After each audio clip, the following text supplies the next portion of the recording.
Hey guys, Nick here, and welcome back to my Supergirl episode review. My thoughts on tonight's episode of Supergirl titled The Last Children of Krypton. And I loved this episode from start to finish.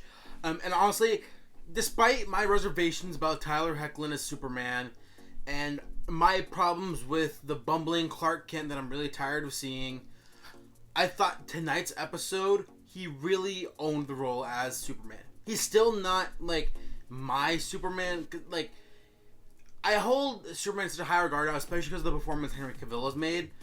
But Tyler Hoechlin did a really, really great job tonight because we got to see him more as a realistic Superman that's not just like the aw shucks, and he's not as much the Christopher Reeve version as he kind of portrayed last week. So with that, I really enjoyed his performance. And yes, at the end of the episode, there kind of was that I'll be there in a jiffy or something like that. Like they had to be, of course, be one of those stupid lines.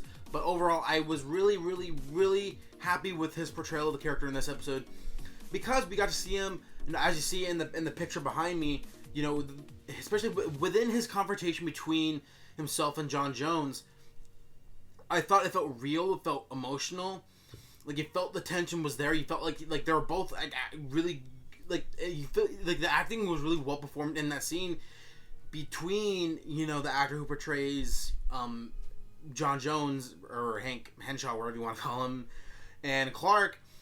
You know, it felt real. It felt emotional, and it felt like, you know, like this episode was already one of my favorite episodes of the season. I think it's better than last week's episode because I had so many problems with, you know, the bumbling Clark Kent and just overall the issues I had with his portrayal last week. A lot of them didn't bleed into this week's episode, which I thought was good because this episode had to do a lot of things. It had to, you know, kind of sign off Superman and Tyler Hoechlin's portrayal of him for the time being because, you know, as far as we know, this is gonna be his last portrayal of the character until they decide to bring him back in the series down the line. So, and I think it was a good way to kind of send off his character with, you know, with him and Carr facing Metallo, and that's one thing I liked about the beginning of the episode. You know, when they're teaming up and stuff, because even though they're having fun, you know, partnering up and being heroes together, at the end of the day, they do have a responsibility, especially with Carr, to the DEO and to National City. That's not just, oh, she's just Superman's cousin, and now that he's here, she's just gonna go hang out with him and do whatever she wants. She still has responsibility. She still has that sense. You know, she still has to do her job. And speaking of her job, she also, you know, last week when she decided that she wanted to be a reporter, and I'm just like, okay, whatever, like that's fine with me. But in this episode, it really made me feel like, you know, just because Kat said that it's okay for her to be a reporter, doesn't mean it's going to be easy for her to actually have the job. Because, you know, in this episode, they introduced the character of Snapper Carr, he's a pretty well-known character in the comics. He's been in Justice League Animated. He was a character in Young Justice in the comics as well. He worked with the Justice League and different characters. And I thought the idea of making him an older character, he felt almost like Perry White-ish to me in the way he was kind of like aggressive and telling Kara, you know, you're not going to work for me just because you feel like you're entitled and you said that you're going to be a reporter. That doesn't mean you're a reporter. You didn't go to journalism, you major in journalism and, you know, study being a reporter or anything like that. You're just kind of expected it to happen. That's not how it's going to be. And I like that because it shows, even with a show as cheesy and kind of ridiculous as Supergirl can be, that it does have some realistic expectations of its characters within its show, and I thought that was a good thing to have in this episode. So there was that. What else? Again, I think some of the best scenes in this show were the emotional scenes between Kat and Carr, because as we as the audience know now, Calissa Flockhart is leaving for the time being because when the show transitioned from the CBS to the CW and production moved from Los Angeles to Vancouver, you know, Calissa Flockhart lives in Los Angeles. And when season 2 came back, or when they announced season 2, a lot of us were unsure whether or not she was even going to come back as a series regular. Much like what happened with Jenna Dewan Tatum, like they haven't even mentioned her character at all since the season finale last year because of the transition from CBS to the CW. And it was kind of similar in the way, you know, Calissa Flockhart, she said, hey, you know, I want to come back. I still want to be a part of the show, but realistically, I can't just move my entire life to Vancouver. I just can't. But she said she's going to be coming back. She's going to be a recurring character. She's going to be coming back throughout the season. But this will be the last we see of her for the time being. And it sucks because her scenes with Kara tonight were so emotional, and especially when she was telling Carr that Carr really needed to start standing up for herself, not expecting others to fight her battles for her. And I really liked seeing that in this episode. Again, Calista Flockhart has really won me over, because as I've said many times in my Supergirl episode reviews, that, you know, her portrayal of Kat in the pilot, I thought was really bad and just over the top, and I didn't like her portrayal at all in the first episode. She grew on me, and then she became one of my favorite characters in the show. And tonight, the initial scene between her and Carr, when she's telling Carr to stand up for herself, and, you know, she's telling Carr that she's leaving and she wants to go on to do new things. You know, that scene was probably the most emotional scene they've had in the entire show. And I'm not gonna lie, it made me tear up a bit, because Calista Flockhart, I think she's one of the best actresses or actors in this entire show, and I really felt that, you know, her character was very real, very human. While she could be a little over the top sometimes, she felt like a real human character, and that's needed in a show about an alien who can fly around and do all these things. That you need to have some characters surrounding Supergirl that can ground her, and Kat is one of those characters. And all those scenes with her and Carr over the past year have been just nothing short of great, because they've always been emotional. She's always been an inspiring character, and she's always been a good character to be there for Carr when she needed it to. So that's where, you know, Calista Flockhart leaving for the time being, it's really gonna suck. And having James Olsen to kind of take her place in her position at CatCo, and it was weird kind of seeing him in this episode. He only had like the one scene, you know. In the last episode he was kind of handled suckishly because, you know, him and Carr's breakup, if you want to call it that. So, and I'm going to straight off the point, but I'll get back to the James stuff in a second. But I just want to say, you know, I know she's not watching this, but Calista Flockhart, thank you so much for your portrayal of Kat Grant. You're an amazing actress, and you gave us really an emotionally deep and just an overall great character in Kat Grant. And it's sad to see you go, and, you know, I'm looking forward to the next time you're on the show. So, those are my thoughts on Calista Flockhart leaving the show for the time being.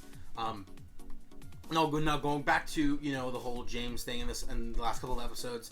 You know, last week I thought he was really poorly handled the way, you know, because last season they built up to James and Carr getting together, and now all of a sudden she's because you know this season picked up literally right after the events of last season, and all of a sudden now she's like, within like a day or two, she's like, oh, and I can't do this. Like I gotta be friends with you, even though there's like a whole year of build up. It's like, okay, so you're just gonna pretend like all that didn't happen, essentially. Okay. It just really bothered me, you know, and now, like, and towards the end of this episode, when she's, Carr's having that conversation with Mon-El right before the end of the episode, where he wakes up and he starts choking her, you know, I really hope they don't make Mon-El the new love interest for Kara, because I thought James is the better suited man for her when it comes to the male characters in the show. I like when ultimately he's not a fit for Kara. Yes, there was some, you know, romantic tension there early on in the show, but that went away. And also, like, when I think more and more now, I'm starting to notice like almost like the tension between Wynn and Alex. So maybe they'll pursue that down the line. But overall, I don't want Mon-El to be Kara's love interest. I absolutely don't. I have a feeling that that's where they're gonna go down the line. I don't want them to do that. I'm not gonna like it at all as a fan, and I don't want. Maybe just because I wanted her and James to get together, that's why I'm kind of hesitant towards it. But at the same time, I hate the idea of characters being brought in just to be love interests. I've said that in pretty much every show I've ever reviewed, so that's nothing new from me. But enough about that. See, what else is there to talk about? I've seen the Force of Solitude again, and then kind of going back to, you know, the dynamic between Clark and John Jones in this episode. And in that Force of Solitude scene, we see, you know, John telling him that, you know, I lost my planet and my family because I was unprepared. I'm never going to do that again. And that's where you finally understand where he's coming from with why he needs to have the kryptonite, and why ultimately I felt like Superman in these last couple of episodes, I don't think he really needed to be that mad at John Jones just for having kryptonite. I mean, there has to be some sort of contingency plans in case Superman were to go rogue, or they're more evil Kryptonians or something like that, you know? I feel like the Superman in that aspect was a little naive, at least in my personal opinion. But seeing the Force of Solitude and Kelex again, that was pretty cool. You know, even though it's, you know, really over the top CGI. But obviously it's the CW, so the CGI doesn't bother me. And just the idea of seeing Superman and Martian Manhunter on the small screen again, since the last time we just saw that was in Smallville, I really enjoyed seeing that.